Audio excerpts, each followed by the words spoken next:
Well, that's not good.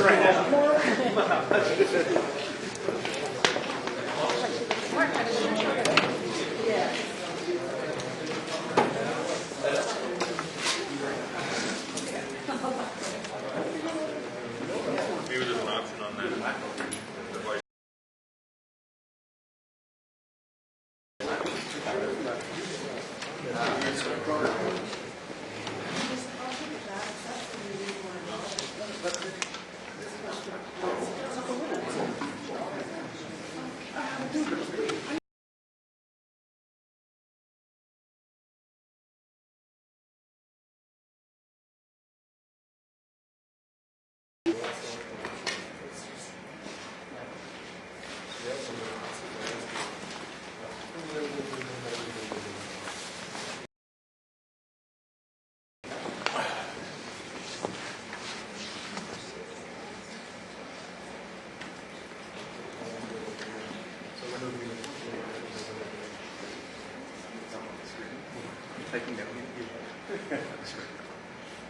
Okay.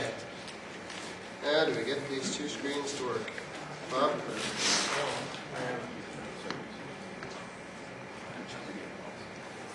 It's a resolution. Do you want what resolution? Oh, there we go. Now we go. Okay, we're cooking with oil. Now what we're going to do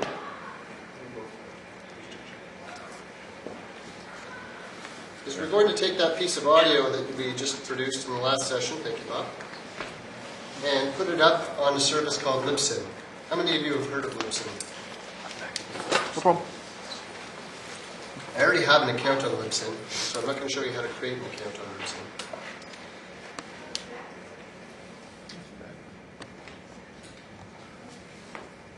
So what I'm doing right now is Libsyn's URL is libsyn.com. It's fairly easy to remember. And I'm just logging into my account. And the interface in Libsyn is very easy to use. Now in this particular case, we might actually have to create a dummy account because I realize we're going to publish a show to another URL. So what we've got here is we have a media page that we can upload our media files to. We have a published page, which allows us to create posts. We have a settings page, which allows us to create the information about our account and our show name. And then you can watch stats. Now, I'm actually going to get into my stats because I've been doing this for many years and it takes a while for my stats to come up. And so I can ask a question? Absolutely. Would you have a host for your website and use Libsyn? Yes, and we will talk about that tomorrow. Okay. So what I'm going to do now is I'm going to sign up for service. I'll input my email address. Use my usual one. I will enter a username. What do we call this? What's that? I'm trying to think of what we'll call this. We'll call it CPB demo.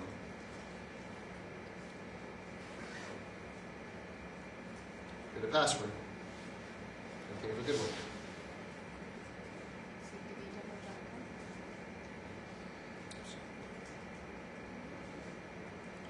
And referred by.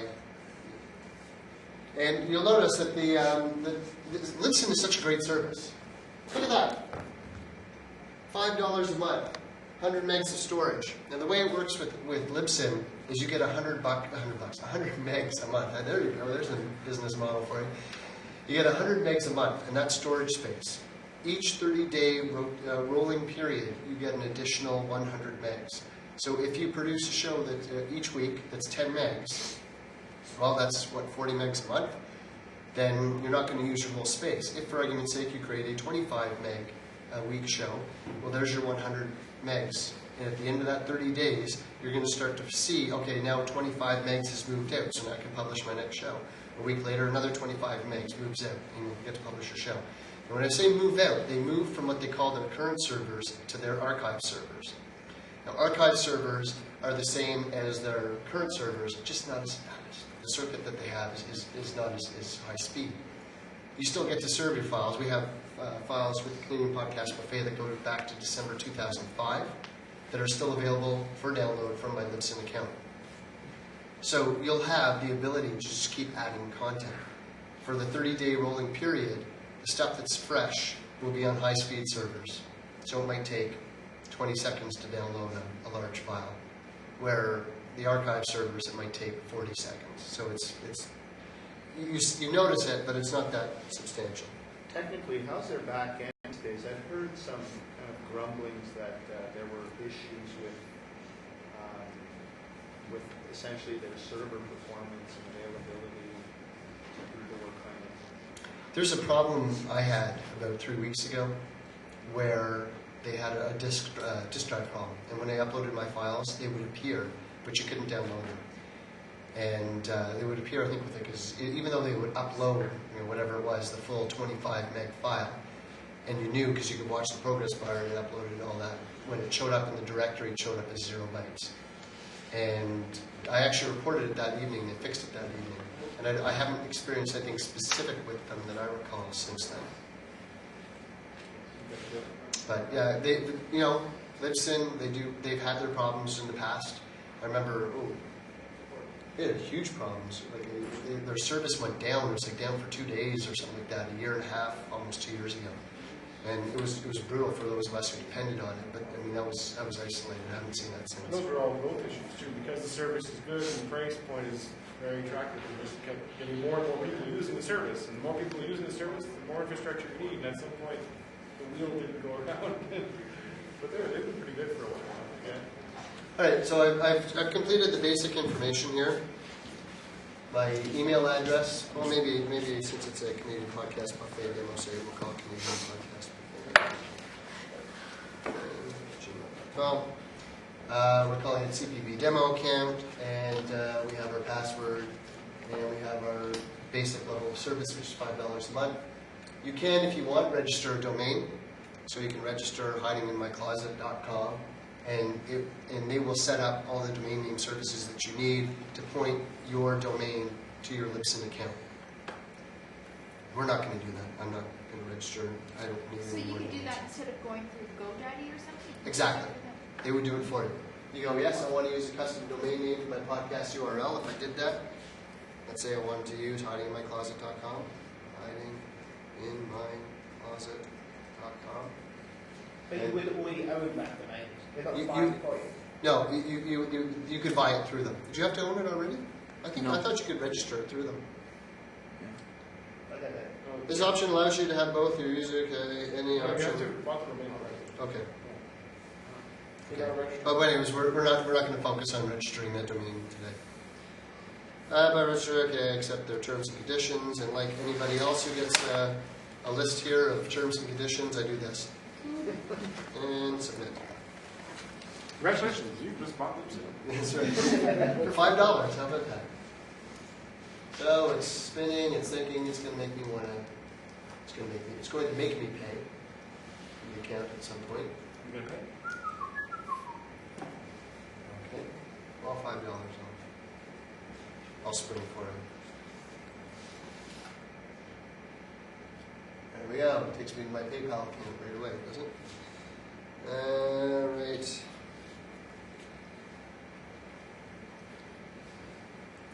Pay fast with PayPal. Everybody listen to the different clicks so you know which PayPal password.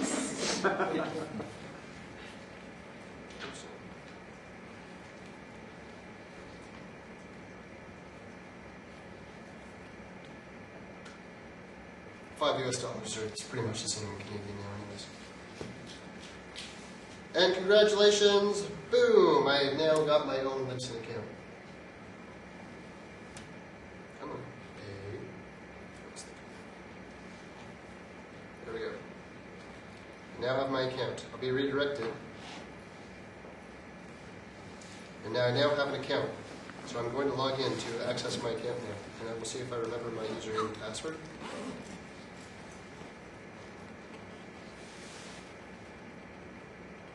Ta-da! So there's my Libsyn account. And if I wanted to see what my page looked like, there's my view blog page. And so that's, at its core, I am now a podcaster. I have my site ready so I can upload my content. Well, I still have to upload my content. So I'm going to go to my media files page first so I can upload my show. Well, the show that we just created is, we call it show file. I will leave it a show file. So now, simply go to upload a file and choose the file name.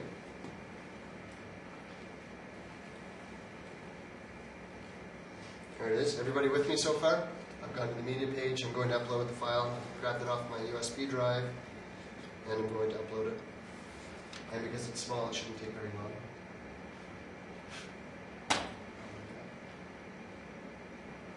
I was putting the show, and there it is. Ta-da! Okay, but no show would be complete without ID3 tags.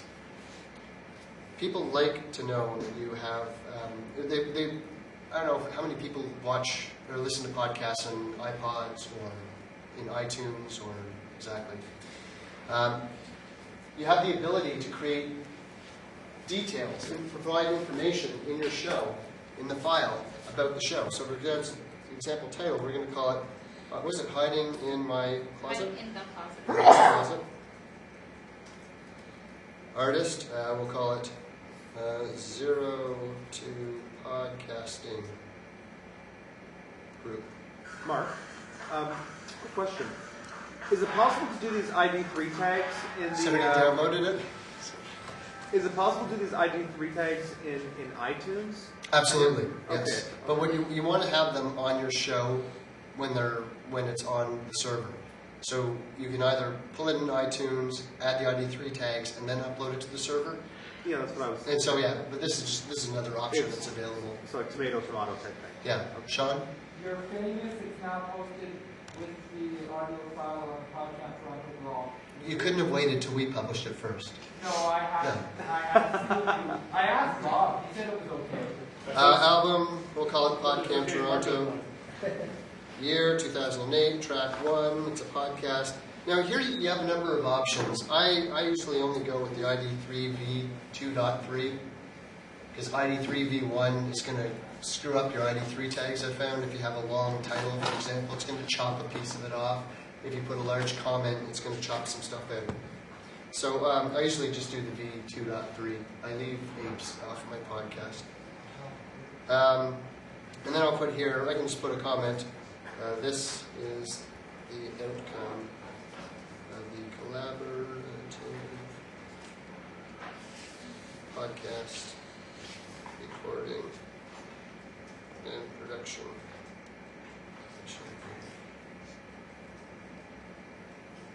There we go. So I just put a little blurb about what the file is.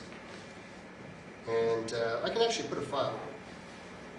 But I don't know which picture I would use. You have a file. No, a picture I mean. Oh. You can actually embed a picture. I can put the Canadian Podcast Buffet or whatever picture. I'll leave that in. And now you save changes and successfully written the tags. You have to close this window. So now this file is ready to be added to a post. So in going back to here, you'll notice that this is our Libsyn page. There's nothing going on here. There's the Welcome to Liberated Syndication post. We want to actually name our show, and we want to give it some context before we produce and publish it. So go to Account. No, sorry, Settings. We'll call it Canadian Podcast Buffet Demo Podcasts. Podcast demos by the Canadian Podcast. Actually, we'll call it Brought to you. Brought to you by Canadian Podcast Buffet. We'll copyright 2008. Podcast category. Any thoughts? Demo. Demo? Demo. Okay, great. We're good. So now, Explicit. Triple X, then it becomes So really now we've got the core of it. So you see, before it said CPB Demos Podcast and the great podcast hosted by Libsyn, with the magic of refresh, in Podcast Buffet Demo Podcast. You can do some advanced settings in your podcast. You can do things like Libsyn has a whole bunch of things, services that you can participate in. If you like, there's the RSS feed, so that's what people are going to use to subscribe to your show. You can make your stats public if you want. You can do all sorts of logging. I like to turn this on, auto ping. When it posts a show, it'll notify various directories. If you're trying to get your show noticed, that's a good way. Sorry, what does that mean? Well, that here, auto ping, when a podcast is added, it'll notify audioweblogs.com, audio.com. Actually, you know what? These services don't even exist anymore. So it would have actually notified these directories right away. And then as new podcasts would come out, their page of newly published podcasts would include your show. But podcast.yahoo doesn't exist anymore. Audio, I think, is dead. The way it used to work is that if you put out a new show or a new blog post, you would have to ping these services to let them know, hey, there's something new on my site. Most of them would still crawl it eventually. Right. But pinging it gets it there quick. It tells them like right away, don't wait until next week when you're going to check. Check now because there's something new right now. So you ping these sites. Does Apple have one for the iTunes Music Store? Well, it's live. They should. It's straight off the RSS feed. No, There's a lot of things Apple should do. Depends on how you are. It could be half hour out sometimes. Yeah, but still you don't have to worry about it, right? Like ping used to take it from 4 days to down to an hour, and now with iTunes it's half an hour. So if And theoretically, you could have it there in a minute. Well, actually, when I post the buffet, it's up like that. Oh, that's so good. I don't have to go to iTunes now and upload every episode?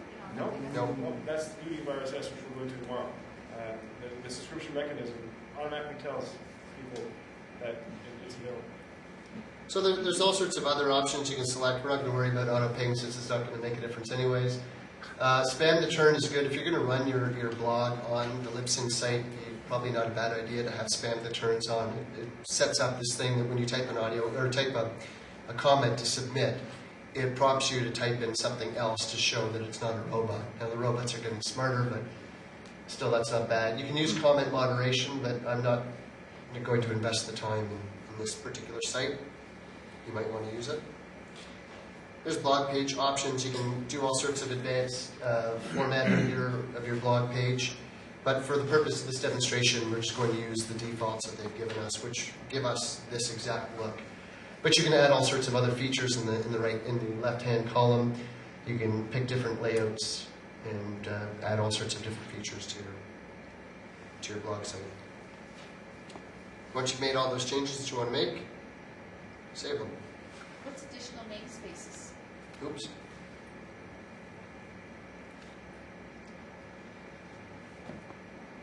I've never actually used this because I don't use our iTunes or Libsyn for this particular feature. Does anybody use additional namespaces? RSS is just basically a text file that's, in this case, used to show where new blog posts or new podcasts are sitting. And namespaces is where the different data elements are defined. This is very geeky, but you want to say, this is a title. For, in a feed, you'll have a title, you'll have a show length, you'll have the graphic that displays when it's whatever. Is an MP3, is a stereo. These are all elements. And a namespace is what defines which elements can be. So if you were having a podcast that was specifically for jugglers, and jugglers had additional criteria that they wanted included in that feed, they might have their own namespace, but nobody does now. It's all pretty much standardized. But nobody has their own namespace anymore. Okay. Yeah. But it's still there to support the standards they have to allow for. iTunes is another page that you're going to want to pay attention to.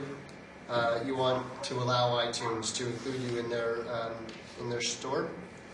So unchecking this box sends the block flag telling iTunes Music Store not to list this podcast.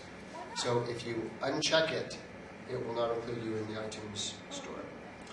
Now, unfortunately, you still need to set a few things for iTunes if you want it to appear properly in iTunes. So the podcast subtitle, which will essentially be this tagline here, podcast demos brought to you by the Canadian Podcast Buffet. Yeah, we'll drop that in there. and that could easily be our podcast summary as well. Primary category. iTunes changes this once in a while, but you can pick the category it will fit in. Religion. Yeah, religion. Religion? Religion. Kids and family. Where's religion? Religion and spiritual. Buddhism? Yes. Now this is the kind of thing that pisses off iTunes, by the way. Secondary category. Kids and family. Kids and family. Kids and family. Personal journals. Art, society, culture. No. One or two more. You were more. Oh, okay, sorry. It's a very small screen and it's at an angle. Excuse me. Tertiary category. Arts. Self-help. Self-help. I kind of like self-help. Is there a category of self? There is. Health. Self-help. Tags. Well, we can go podcast. Anybody else want to add a tag? Closet. Closet. Coming out. Hiding. Coming out. Anybody else? AJ, do you have one? No for kids after pushing You can select artwork if you want to have it, so you know those little badges that go onto a website. You go to a podcast, and you see a show like the Canadian Podcast Buffet, which is going to take. Whoops, no, don't do that. It's us. We'll go into the iTunes Music Store.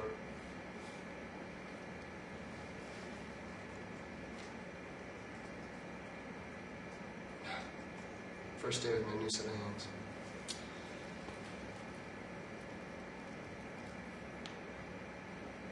This week's specials. Recording phone conversation. We're in society.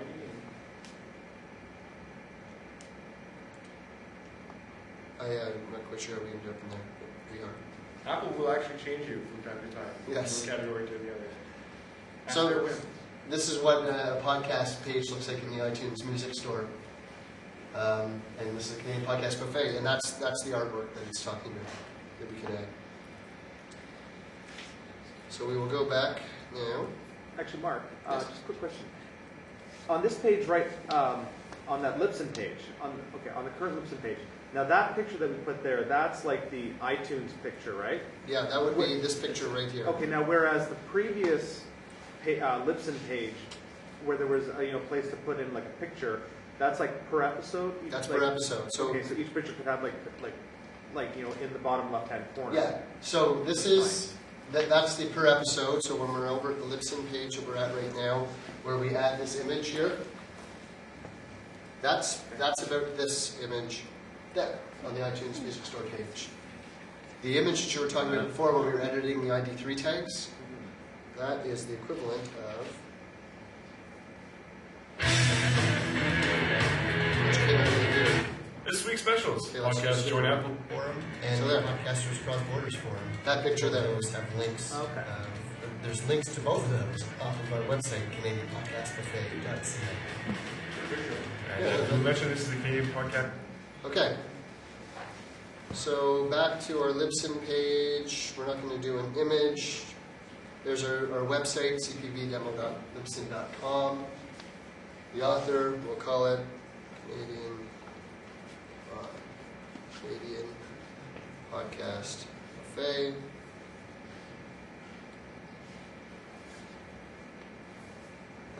Owner email.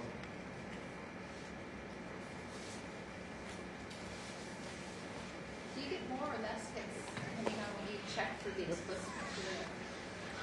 We haven't tried. We won't check either of those because we don't know which one will be true. And then you save your changes. So iTunes will get around to updating itself. So we have our settings. We have our basic settings, which we've already done. Which are those? We have our advanced settings, which included the ping, if you recall. We didn't really change much here. And we have our iTunes settings. Those are the basic things that you need for your account within iTunes, or within Libsyn, pardon me. You can change your templates as well. You'll see that's the template that we're using at the moment, as seen right here. You can pick other templates. You pick that template. You know, if there's a template that you'd like to use that gives you a different look on your blog page, go for it. You want to switch? Use this template. Okay. Do you update your blog here? No, we don't. We've kind of we use Libsyn as our hosting site. We've kind of graduated from it because their interface, what you can do here, is very limited. But So if you were starting a podcast and you didn't have a separate blog site, this is where you would have your blog. That links to your podcast episodes. Yeah. You can start with that. Yeah.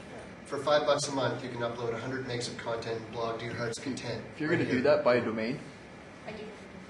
Yeah. Yeah, so that when you do change, you take your domain with you. Yeah. And use FeedBurner too for the feed. If you investigate WordPress.com now, it's got the larger links, file links. Bill's got an opinion. I wouldn't do it. I still don't think it's all that great, but it's an opinion, so. Okay. They don't give you control too. If you ever wanted to monetize or something like that, you're not allowed to put advertising on .com. You have to have your own hosted and stuff like that. But you're already in WordPress and you can export So that's an advantage. Again, if you're going to do that, though, same thing, buy a domain rather than use their whatever.wordpress.com. That's the thing. I mean, control your own. Yeah, and we're going to talk about that tomorrow, but that's a really important thing is, people often talked about this in MySpace, and Jay Muda, I know he talked about that in, what's the show called again? Online music marketing. Online music marketing. He said, ownyourBandName.com, so whatever your band name is. And if you have a MySpace page, point your band name to the MySpace page. That way, if you ever relocate or you want to set up your own website, you can just repoint it elsewhere. All right, so we uploaded our file.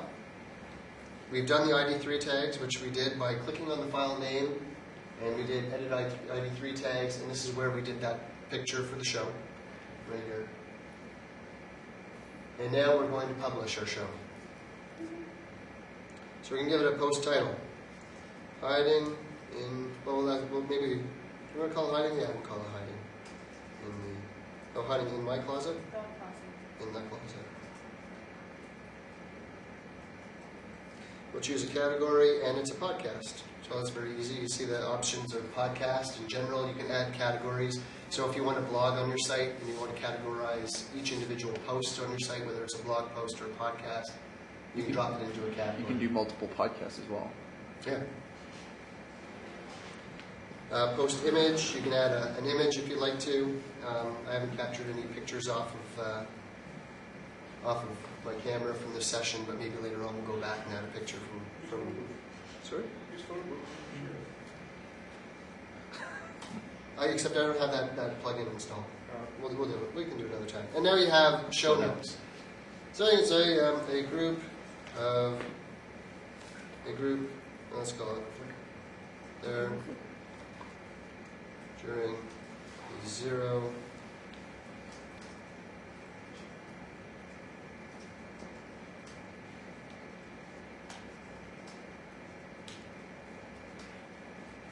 So, I mean, you can type anything you want there. You can go on to include the names of all the people. If you use music, we better actually. Song, what's it called again? Fake Out. Fake Out. Written and performed by Derek Miller. And then, I guess you can just go. I haven't done this in so long. Href.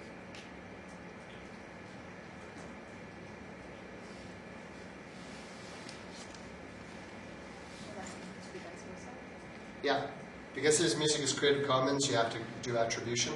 Yeah. That's his license. But you couldn't just put his name down there. Sure you could, but it's nice to link back. Yeah. That way you're sending traffic. So he likes it too. They just have one click to listen and leave it. How do you, what is that? What I've done here is I've put in the HTML code Yes.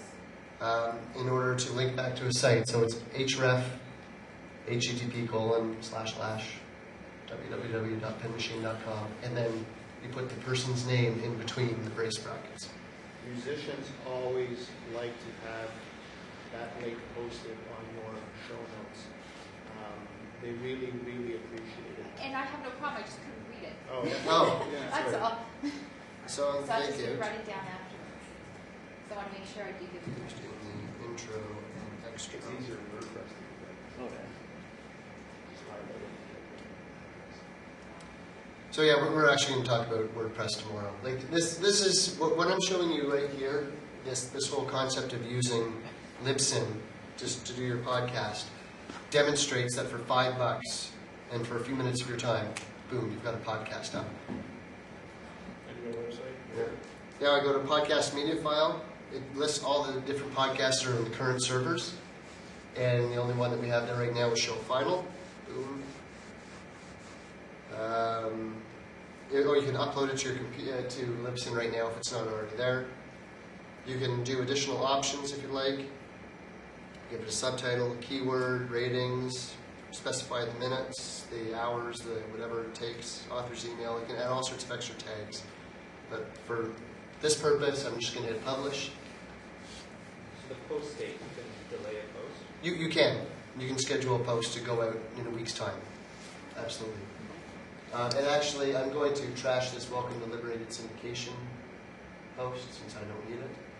Notice that next to hiding in the closet, it shows pod because it shows that there's a file attached to it. And if I go to Canadian Podcast Buffet Demo Podcast site and do a reload, there's hiding in the closet, and there's a file. Now, if I go here, that's the RSS subscription button. I can click on that, and it's going to take me to the subscription page. Basically this is the XML file that's being translated. And I can read more, and I can see the show notes. It'll take me back to my site. It's kind of a circulating thing. But what I'm going to do, I guess actually if I go in,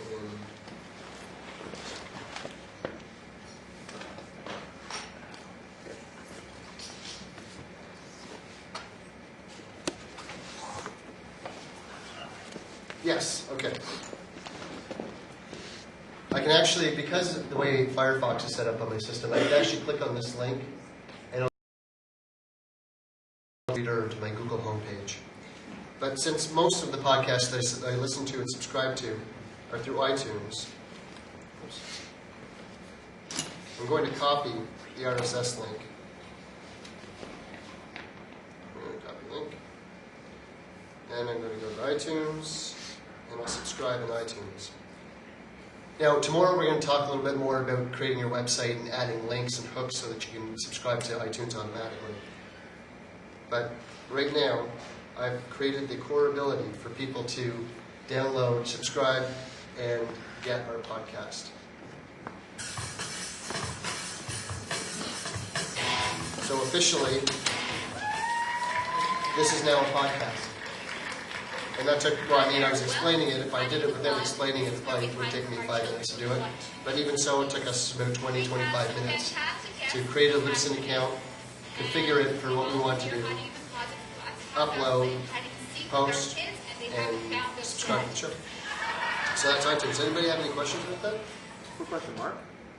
Is there a way to to add on that Libsyn page, add like a little iTunes little icon thing? Absolutely. On that page, not Yes. just your own page. Okay. So if you go, I was talking about settings and going to advanced, you can do anything you want to that main page by adjusting the code that's in here. The iTunes button at the top doesn't do it?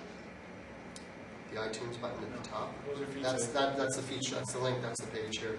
So, for example, if I go to, and I think he's in here. That would be great. Yeah.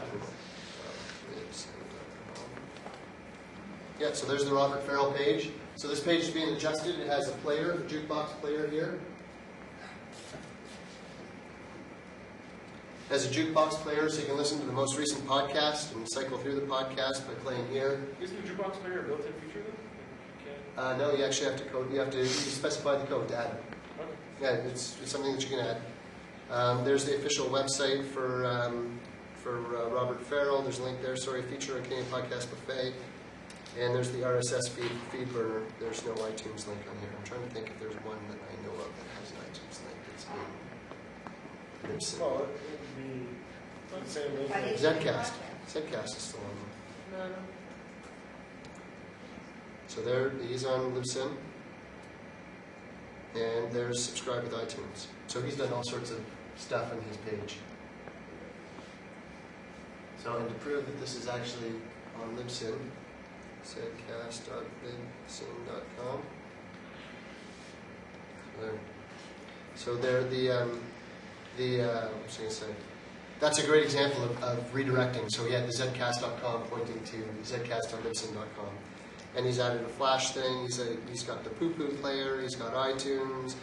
He's got snapshots installed on the page, and all that is done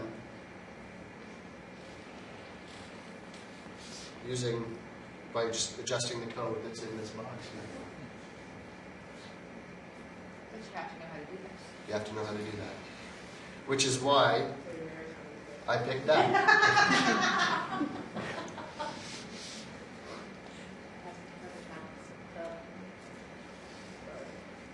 Tomorrow, are you going to talk about tracking the usage of the podcasts? I think that's on the schedule for tomorrow. Yeah. So everybody go check out this podcast tonight, and then we'll take a look at the statistics. There you go. And I bet you it's been downloaded twice. Stats. Because we know Sean's downloaded it twice, and I've downloaded it once. Have you checked off the XML and stuff? Oh, I didn't check off the stat option, did I?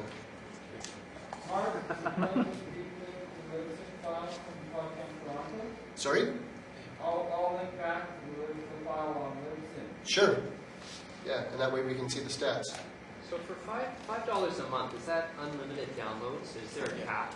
No, it's unmetered. You can have 10 downloads or 10 million downloads. They don't care. That's So- With Rogers and Bell, they always have this unlimited claim, and then unlimited is like 200. Yeah,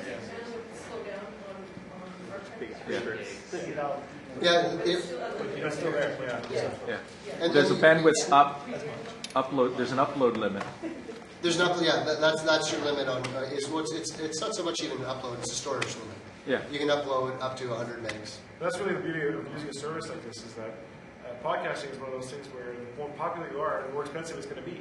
Because if 1 million people download your file, you're broke. Whereas something like this, if it's 10 or 1,000 people downloading your file, you're still paying $5 a month, and that's really the beauty of it. So that doesn't affect your bandwidth that you use for just your website. Correct. Right.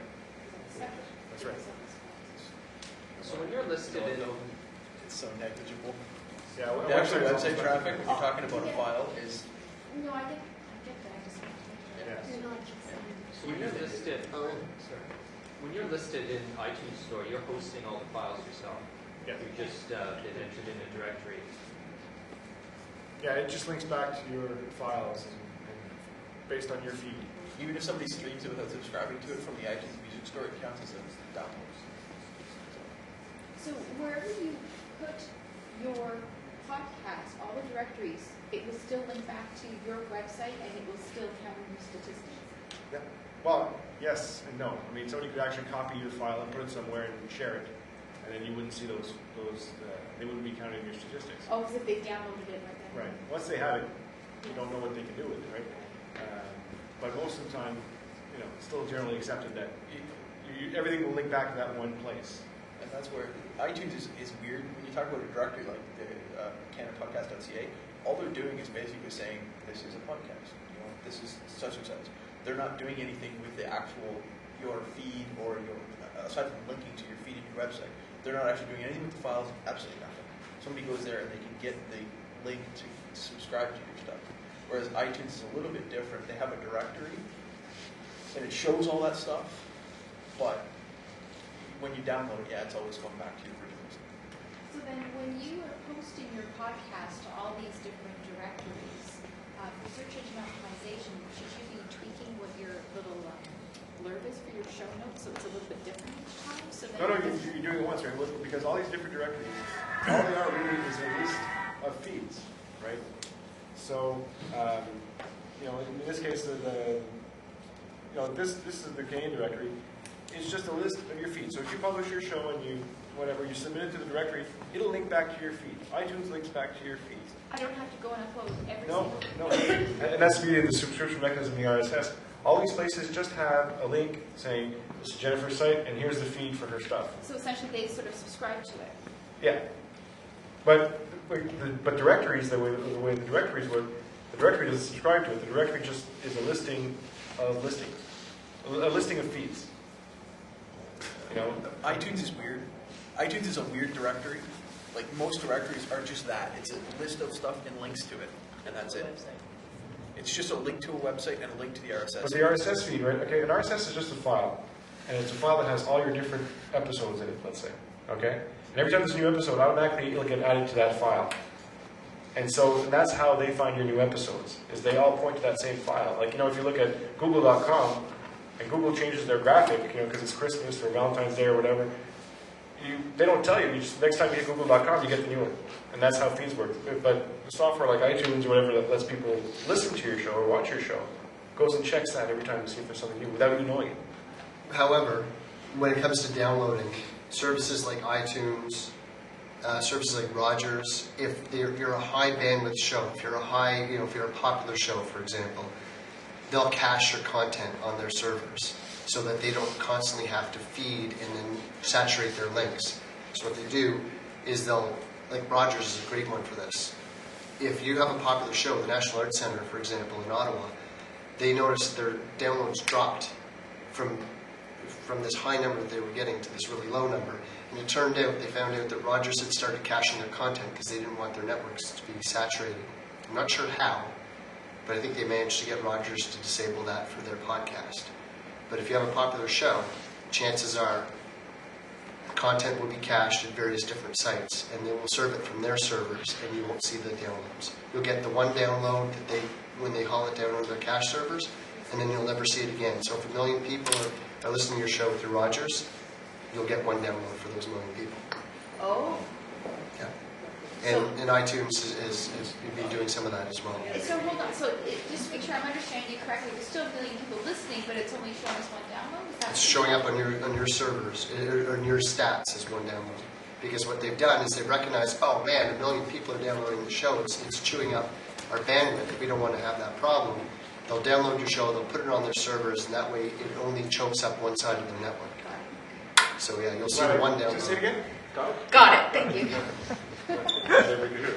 Is there a Whitney want to say something?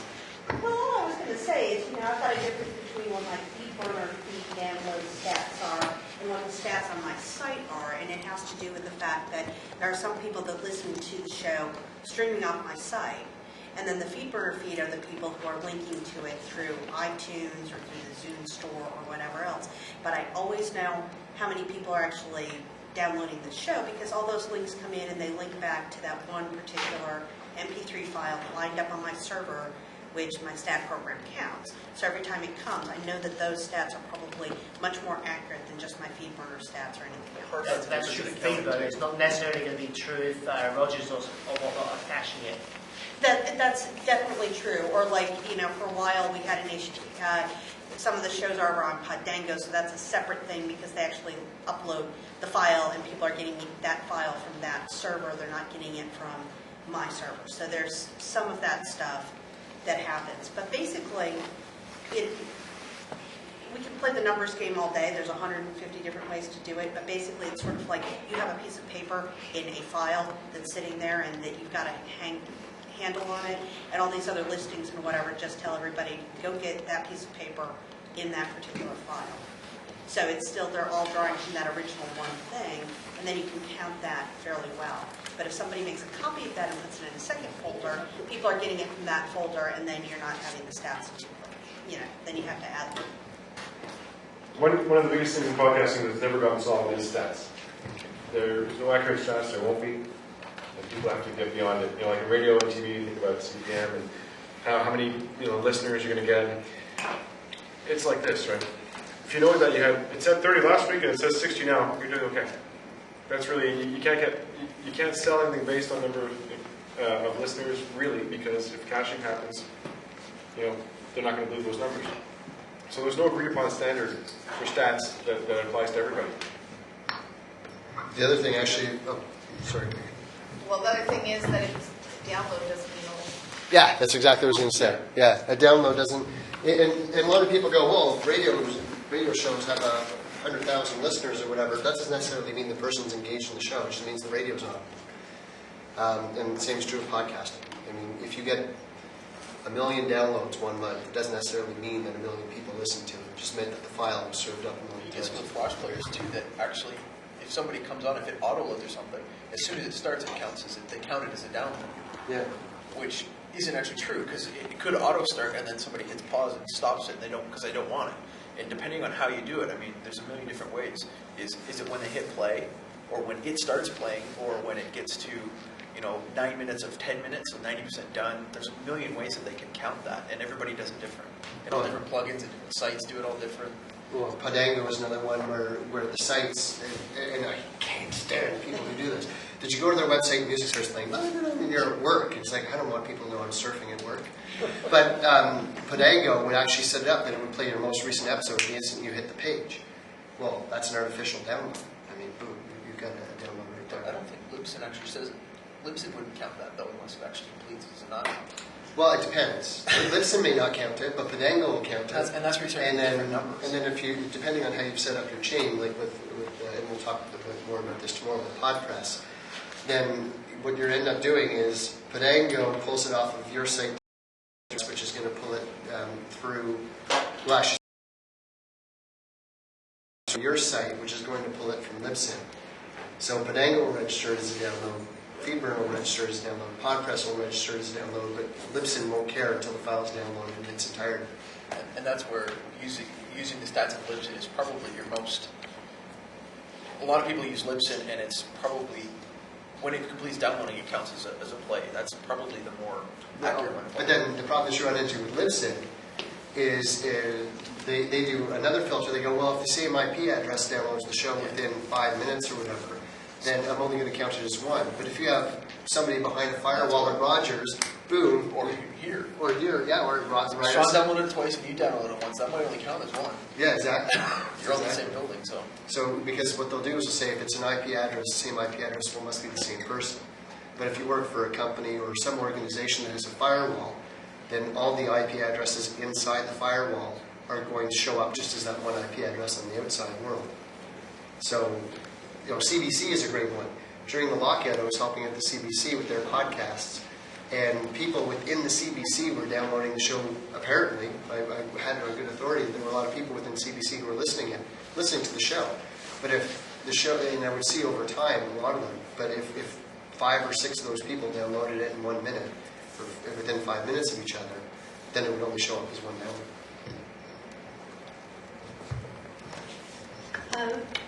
Excuse me, going back to something that somebody said earlier, it's a good idea to not get too involved in your stats, and instead of putting out what you think people want to hear or what will get you more listeners, putting out what you think is important and what you think you want to say, because that's what people will respond to. And if you can do your best to ignore your stats, then you don't know.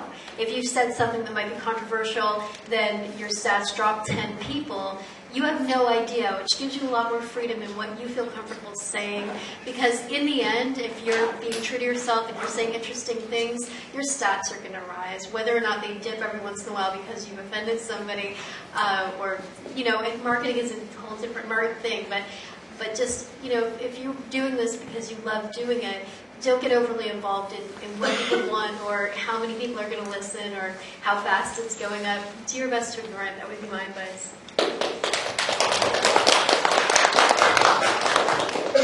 So with that, we can finish 4 minutes early, or we can talk for 4 minutes really quickly about the one thing that we haven't done yet. What's on the agenda that we didn't do yet?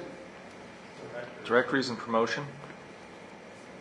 For 4 minutes, you want to talk about direct? Well, we kind of talked. We talked about iTunes. We talked about CanadaPodcast.ca. I don't think it's worth starting a new topic with 4 minutes, but if anybody has any outstanding questions. We can go to 5:30 if you want. I've heard it. I've been with you guys all day.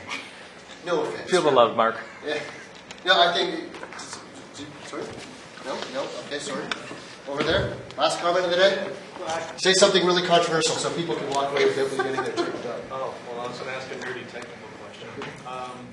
When we exported our podcast, what bit rate did we use and why? I can't speak to what we use, but I can tell you what you should use, only because it's become the standard source. 44.1 kilohertz, stereo, 128-bit. Those are your best bets. All players do well with that. We were talking earlier about iTunes or iPods cacking on mono files. Don't use variable bitrate. That's the big killer. A lot of people use variable bitrate. You want to use constant bitrate. Yeah, what ends up happening with variable bitrate is if there's not a whole lot going on. Let's say there's a 2 or 3 second pause. You'll go, oh, I don't need to be 128-bit here. I can be 2-bit because there's nothing going on. I can save space. Well, a lot of players will die with that as well. All right, the next 4 questions get a CD. We're talking about music and rights and stuff. This is Freddie Uniak. He's an artist, Canadian artist out of Calgary. And he sent us some CDs, and it says 100% pod safe. So all you have to do is, you can play it, you just credit it, say, hey, you know what, go to freddynet.com and get, listen to whatever. So quiz from the day. We should ask questions. Quiz from the day. So okay, you come up question number 1. All right. How much is the basic account at Libsyn? $5. Okay. So raise your hand, but then scream before everybody else. Sorry. What's another one? But everybody okay if Jennifer gets one because she hosted the show? Yeah. Okay, another question. When we got rid of Bill Deese's popping peas, we used a special plugin. What type of plugin? You don't have to say the exact name, but what type of plugin was it? Does anybody remember? You don't. Libby. Sorry? Libby? Yes, she got it. Limiting. You have one more. It's a great album, actually. One more. What's the tagline for Canadian Podcast Buffet? That's the best audio Question. What was something earlier? I don't think we ever said that. What was the very beginning of the day? What was our topic again? Picking a topic and planning the podcast. Well, what's the most important thing? I'm sure we said it this way. What's the most important thing about your podcast, about the topic that you pick? Content. You're passionate about it. She got it. That was good. Thank you very much. What time do we start tomorrow morning? 10.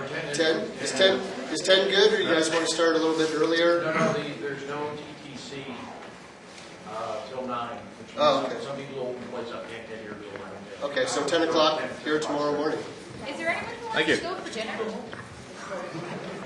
Please have your black markers at home. Yeah, I'll have a look to see what they say.